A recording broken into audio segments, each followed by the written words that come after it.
Hello and welcome. Today I'm going to be covering how to play a forward couplet, this thing right here.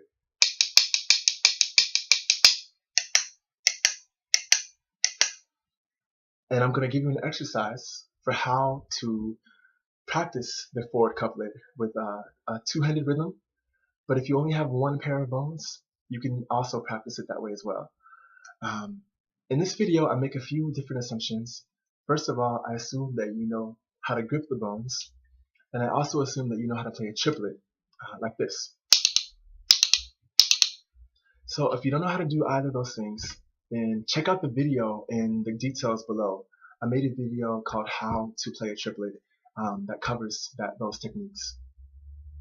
So the first thing that I want to talk about is accents.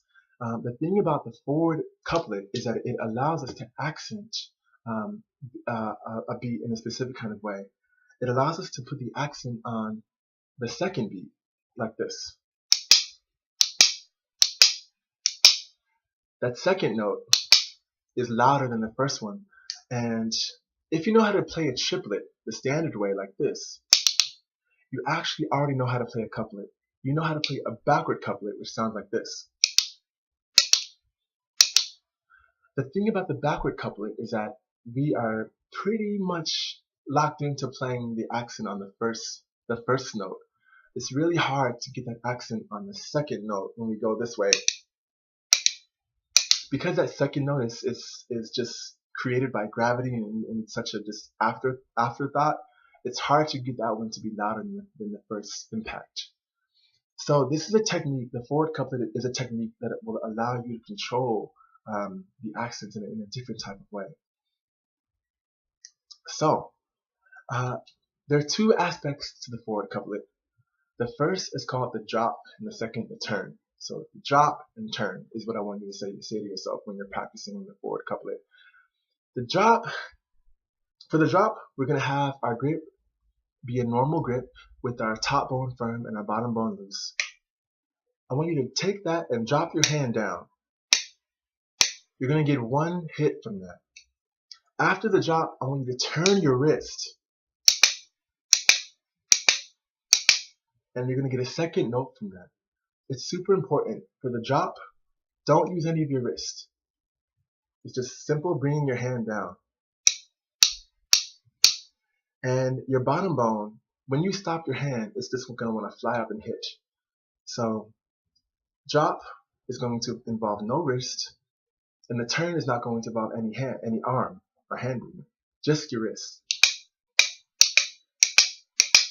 So I want you to practice getting really good at the drop and the turn in both hands, and practice doing it continuously.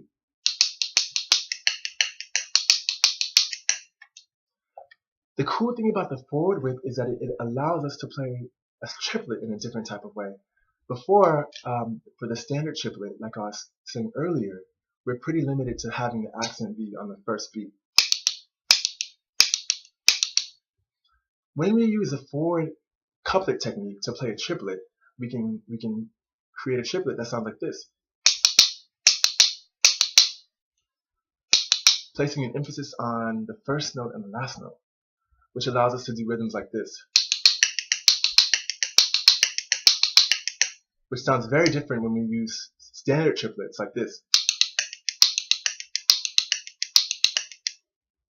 I want to show you an exercise that will allow you to practice the forward couplet with both hands, and it has 4 different parts to it, and I'm going to play it for you once, a couple times, and then go through each part slowly for you. So here it is right here. 1, 2, 1, 2, 3, 4.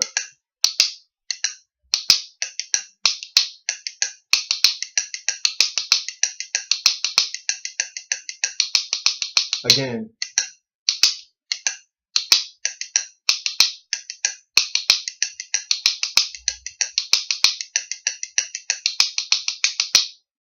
So part 1 just involves simple forward couplets, and we're going to begin on the end of 4 in the left hand. So those of you who aren't familiar with reading music or reading rhythms, When we count 1 and 2 and 3 and 4 and, the and of 4 is the and after beat number 4. So 1 and 2 and 3 and 4 and. That's where we're going to start with the first note of the forward couplet. 1 and 2 and 3 and 4 and 1 and 1, 2 and 3, 4 and 1, 2 and 3, 4 and 1, 2 and 3 and 1, 2 and 3 and 1 and 2 and 3 and 4 and 1 and 2 and 3. For part number 2, we're going to be playing a triplet using the forward couplet technique, and we're going to begin on beat number 4 in the left hand this time. So we went from the and of 4 to beat number 4, and that's going to sound like this. 1, 2, 3, 4 and 1, 2 and 3, 4 and 1, 2 and 3, 4 and 1, 2 and 3, 4 and 1, 2 and 3. When you're practicing this, make sure you keep your accents nice and loud on your turns. Part number 3 is a continuous couplet like this right here. And we're going to begin on the and of 3 this time. So just before beat number 4 now. And that's going to sound like this. 1, 2, 3, and 4, and 1, and 2, and 3, and 4, and 1, and 2, and 3.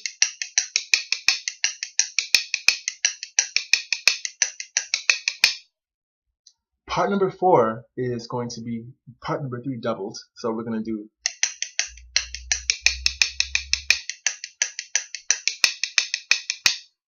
so everything together. I'm going to do it all slowly for you one more time. 1, 2, 3, 4, and 1, 2, and 3, 4, and 1, 2, and 3.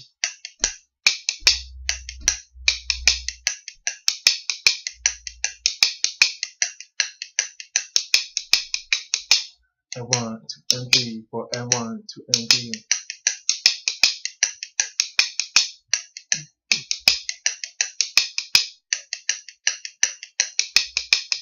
Sorry, I screwed that up, but you get the point.